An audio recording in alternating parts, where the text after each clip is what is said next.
The Supreme Court is weighing in on the access to the abortion pill mifepristone. Yesterday, justices heard arguments and a challenge to the FDA's regulation of the drug. It's the High Court's first major reproductive rights case since overturning Roe v. Wade in 2022, and it could affect abortion access nationwide, even where it's currently legal.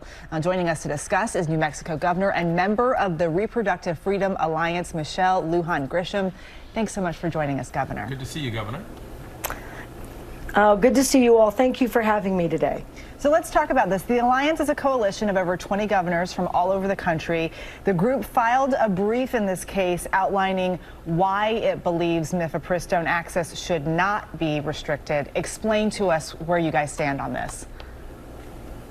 Well, it was really, in my view, sort of a two-part effort to make sure that the Supreme Court understands that we rely, governors, heavily on FDA, independent, scientific, evidence-based decision-making to protect the health and well-being of the citizens of our collective states. And interference with that process means that all of the public health efforts and access issues and medications and treatments for our citizens becomes diminished or at risk. And then second, mifepristone is a proven, safe, effective medication abortion, and it assists with miscarriage. Not having access to this means that we are putting more women's lives at risk. Exactly the opposite of what these extremists, political activists say that they are aiming for. But in fact, the opposite would be true.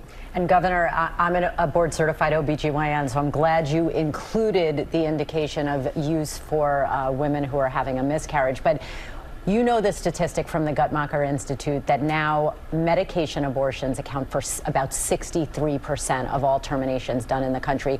Before 2022, it was just about 51%. If this drug is restricted, what do you think the impact will be in your state? Well, it's really, it's so overwhelming and so dramatic, it's hard to say what the impact is. More women have less access, less freedom over their own medical decisions and family planning. And it means that we're asking women and families to wait longer, potentially. You know, the average woman or family lives more than 80 miles away from a provider. And we also know that surgical procedures create more complications, and we need physicians just like you and other qualified practitioners, which we are in short supply of all around the country. Traveling, less access to the right providers, more healthcare risks, and it makes absolutely no sense the direction that we're headed in, but it's catastrophic for women and their families in all measures, in all aspects. Catastrophic. Governor, a decision in this case is expected by the end of June. How are you and other governors preparing for a ruling? You know, I do want to say that certainly it is our effort and jobs, in addition to educating, thank you for having me, and talking to Americans, the public, about what's really occurring.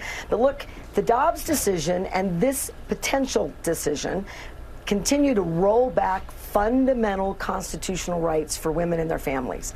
And nothing can prepare us for that, which is why we got to keep working on Congress to codify these rights for women and their families. An important topic, and we thank you for coming on for addressing it. Again, New Mexico Governor Lujan Grisham, thank you and good to see you.